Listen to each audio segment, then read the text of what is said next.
there, everyone. You're welcome to this week's Business and Investment Tips program, a production of RCCG Christ Church Radio with Ayodeji Ebo, an investment professional. This week, the focus is on understanding the securitization of the CBN's ways and means advances and its implications. Last week, the Debt Management Office DMO announced the structure of the securitization of the 22.7 trillion naira ways and means advances at the Central Bank of Nigeria, CBN. The Senate has subsequently approved this. Securitization is a process of converting a batch of debts into marketable securities that are backed by the original debts. This simply means to package the ways and means advances of the CBN into tradable securities that have defined terms like tenor, interest rate, and so on. Ways and means advances are temporary loan facilities the CBN provides to the federal government to meet temporary mismatches between revenue and expenditure. Simply put, it is the CBN's temporary lending to the federal government. Notably, 96.2% or 21.8 trillion naira of the gross ways and means liability was obtained within the 8 years of the outgoing administration, that is 2015 to 2022. What does the CBN law say? According to Section 38 of the CBN's Act 2007, 1. The CBN may grant temporary advances to the federal government in respect of temporary deficiencies of budget revenue at such rates of interest as the bank may determine. 2.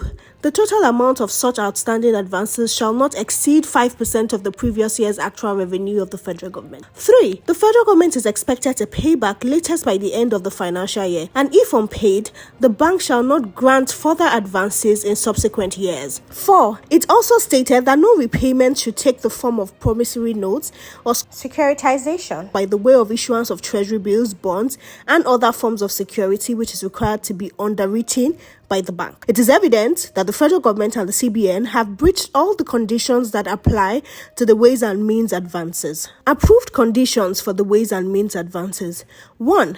The holder of the security will be the CBN. 2. The tenor of the instrument will be 40 years. 3. The loan will have 3 years moratorium on principal, that is, part of the principal will not be paid in the next 3 years. 4. The interest rate is pegged at 9% per annum. 5. The repayment of the principal will be amortized for 37 years, that is, the balance of interest and total principal will be spread across 37 years. Now, what are the implications? 1. Nigeria's debt position. The securitization of the ways and means advances, that is 22.7 trillion naira, will raise Nigeria's debt profile, federal only, by 58.4% to 61.6 trillion naira based on December 31, 2022 numbers. This will improve accountability and transparency of Nigeria's total debt position. 2. Debt servicing.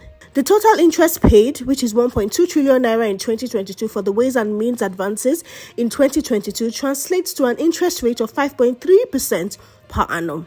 This implies that the federal government has not been paying interest in full based on the stated 21% per annum. There was also a provision for interest payment for ways and means in 2023, which seemed inadequate. As a result, we can assume that despite the agreed interest rate of 9% per annum, which would translate to an estimated annual interest of 2.1 trillion naira, it will be at the discretion of the federal government to make payment to the CBN. Hence, we do not foresee any impact or reduction on debt servicing. 3. Fixed income market. We do not foresee any impact based on the condition not to issue the instrument to the public of the federal government to raise funds. This implies that the instrument will not be listed and tradable on the exchange. However, if the new government reduces their support via ways and means from the CBN, then we should expect more domestic borrowings due to the budget deficit over 10 trillion naira, which will lead to high yields in the fixed income market. The jury is out to see if the new administration will reduce heavy reliance on the CBN by sticking to the CBN Act, which does not permit the federal government to borrow more than 5% of the previous year's actual revenue, or continue on the same path as seen in this administration. Thank you for listening. Please join us same time next week for another exciting and insightful session. For comments, questions, and feedback, kindly forward to ebo.ayodeji@gmail.com or send an SMS to 070-8246-3747. Stay blessed.